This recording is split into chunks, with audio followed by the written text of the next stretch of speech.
그런데요. 1년과 2년 사이에 별표가 있거든요. 그러니까 보통 별표를 치면 장면이 바뀐다거나 무의식으로 확 들어간다거나 시간대가 확 달라진다거나 장면이 오버랩 되거나 바뀌는 부분에서 별표를 치고 그러거든요. 근데 요 시는 1년과 2년 사이에서만 별표를 한 번 쳤는데 왜 그랬을까요? 굳이 연과 연을 나누는 걸로 다 알 수 있을 것 같은데 이 별표의 의미가 특별한 뭐가 있는지 모르겠어요.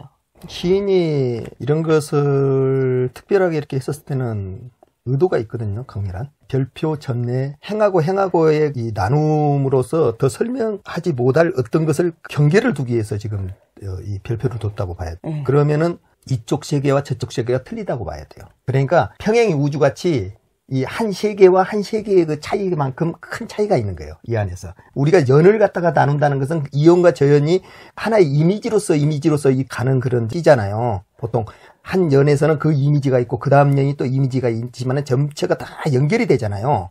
이승과 저승 같은 그렇죠. 지구와 다른 행성 그렇죠. 의미 같은 행성과 행성도 연결이 돼요. 다. 이 네. 세상 안의 일이야. 그런데 이거는 이 세상 안의 일이 아닌 상상과 꿈 그리고 현실과 꿈, 그 다음에 죽음과 삶, 이렇게 완벽하게 분리가 된 다른 시공간에 존재하는 그런 세계 같은 거란 말이에요, 이것이. 그래서 영원이란 말을 쓴다. 겨울의 도끼라는 말처럼 우연히 여기라 쓴다. 공원이라고 쓴다.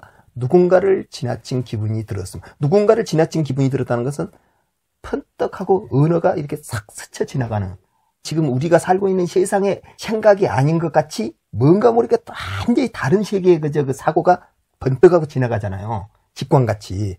그것이 누군가를 지나친 기분이 들었으므로 그 영혼이라는 말을 쓴다는 것 자체가 영혼이라는 것이 우리 현실 세계에서는 존재하지 않는 거잖아요. 아예 모든 것은 삶이 있다면 죽음이 있고 죽음이 뒤에는 어떤 건가 알 수 없는 완전히 절단된 그 세계란 말이에요. 그 영혼이라고 해버린다면은 그 영혼이란 말 자체가 이 사물과 모든 것이 존재하고 있는 것은 영혼이라는 것이 있을 수가 없어. 그런데 영혼이라는 말을 쓴다.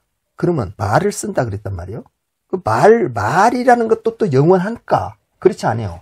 왜냐하면 말도 항상 변화가 돼서 신라 때 말하고 뭐 조선시대에 말하고 지금 말하고 완벽하게 틀리고 우리가 60년대, 70년대, 30년대 말하고도 엄청나게 지금 틀리단 말이에요. 그리고 지금 40, 50대 쓰는 말하고 20대가 쓰는 말하고도 또 틀려요. 걔네들은 더 이상한 말을 막 아주 압축해가지고. 그러니까 별표에서 이제 느껴지는 게 누군가를 지나친 기분이 들었으니까 하고 별표 있잖아요. 네. 그다음 모자를 벗어두고 기타를 치고 있는가. 여기서 그 세계 안으로 훅 들어간 느낌이 들어요. 그렇지. 겉에 어떤 입구에 있었다면은 그 안으로 훅 빨려 들어가가지고 이제 막 펼쳐지는데 끝에 연에 보면은 수리공이 모두 모이자 그대에게 주려던 꽃이 굳고 다시 이게 현실과 상상 무의식의 중간쯤에 와 있는 기분이 들어요. 예. 그러면은 여기도 같이 별표를 해도 되는데 굳이 1년과 2년 사이에만 별표를 한 것은 그냥 봐도 알 수가 있어. 왜냐면 나도 알 수가 있죠. 시를 쓰러 아니, 근데 들어가기. 보통 다른 시인분들은 별표를 치면 다음에 또 쳐주거든요.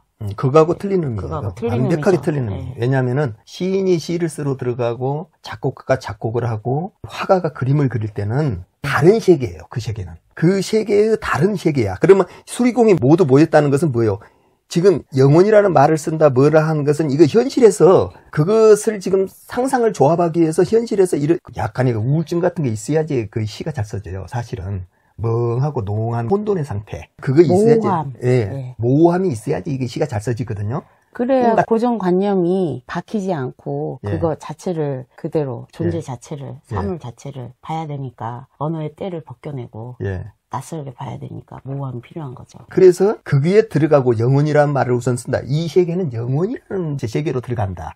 내가 가고자 하는 그 상상력의 세계는 영혼이라는 세계다. 완전히 다른 세계잖아요. 그러면서 겨울 도끼라는 말처럼 우연히 여기라 쓴다. 그리고 공원이라 쓴다. 이 공원이 뭐라고 그랬어요? 언어의 세계 공원이라고 했잖아요. 그러면서 누군가를 지나친 기분이 들었으므로 번뜩하고 그 상상력이 샥 나한테 꿰짓듯이 가고 있는 것이 들었으므로 시작을 하겠다. 나는 나하고 다른 세계로 들어가겠다고 완벽하게 이쪽으로 들어와 버린 거야. 상상의 세계로. 그래서 앞에 구분이 더 확실하게 되는 그 부분이 훨씬 더 중요한 키포인트지. 그렇죠. 뒤에 그거는 상관이 없어. 처음 시작한 그 부분이 중요한 거다. 예. 그래서 이 세계에서는 지금 현실 세계라는 거야. 별표 후의 천년은. 그렇죠. 현실 세계에서 내가 이런 기분으로서 지금 들어가고 있는 다른 차원의 세계를 갖다가 채널러 같이 접속해서 들어간다. 그래서 모자를 벗어두고 기타를 치고 있는가 그러잖아요. 모자를 벗어뒀다는 것은 그랬잖아요. 나무가 그 여름 나무가 참다 이파리를 떨어뜨리는 것도 모자를 벗어둔 거고 상상력의 세계로 들어가기 위해서 현실의 모든 것 문명화된 잡념 양식을 싹 벗어던진 것도 모자다 이 말이에요. 그래서 들어왔다는 것이죠. 그렇죠. 일로 들어와서 다 조합을 해보고 그걸 싹 상상을 해보고 나니까 수리공이 다 모였다잖아요. 그러니까 이제 다시 시를 쓸 준비가 다 됐다. 언어를 건축하는 일만 나는 거예요. 예, 설계는 끝나고. 예. 그래서 그대에게 주려던 꽃이 굳고 페인트가 빠르게 갈라지기 시작한다. 페인트는 뭐예요? 알록달록한 모든 꽃들과 조합이 돼갖고 있다는 뜻도 되고 지금 볼펜이라는 페인트로 갖고 글을 쓰기 위해서 됐다는 뜻도 되잖아요. 그렇죠. 색을 입히고 그거 안에 어떤 형질을 부여하고 되다 보니까 그 상상이 도망가기 전에 빨리 잡아서 흐트러지기 전에 완성을 해야 되는 거죠. 현실의 눈으로도 보이게끔 성격과 의미를 부여를 하는 거죠.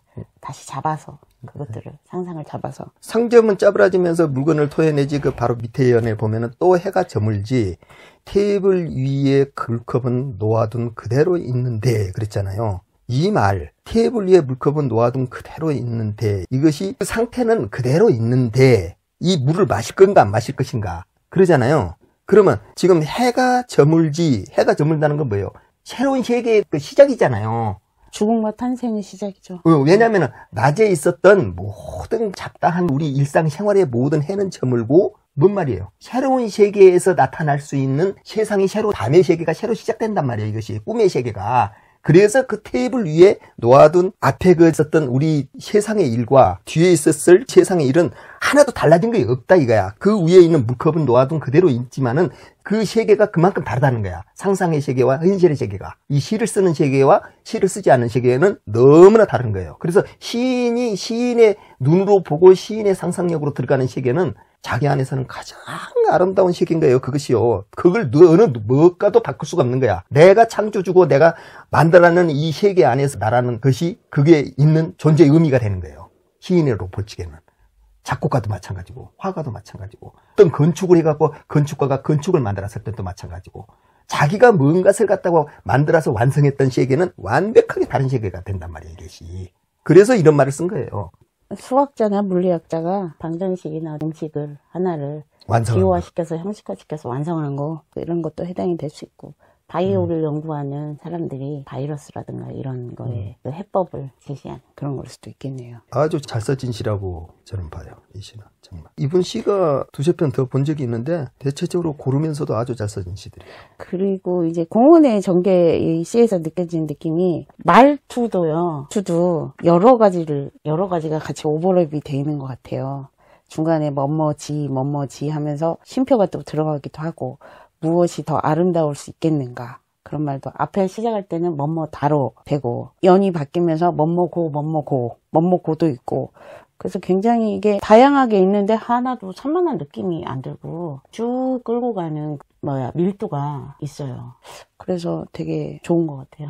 그런데 이제 시에서 무엇이 여기서도 아름다울 수 있겠는가 하고 이 감탄사적인 것이 굉장히 그 식감을 떨어뜨려요. 식감을 떨어뜨릴 수 있는데 괜찮아요. 좋아요. 여기서는 괜찮다니까요. 왜냐하면 이게 단어적인 말이거든. 이 세상에 이보다 더 표현하기, 이보다 더 아름다운 것을 표현하기는 힘들다. 이것을 지금 이렇게 말을 하는 거기 때문에. 그러나 그렇게 말한 것보다는 이게 훨씬 더 낫다. 왜? 뒤에 여운이 얼만큼이 더 있는가를 모르는 거야. 그 상상의 세계, 자기가 그 느꼈던 아름다움. 그러니까 이런 표현들의 연결되는 말에 그 느낌들이 다양함에도 불구하고 책을 읽던 사나이요 뭐 이런 말도 있잖아요.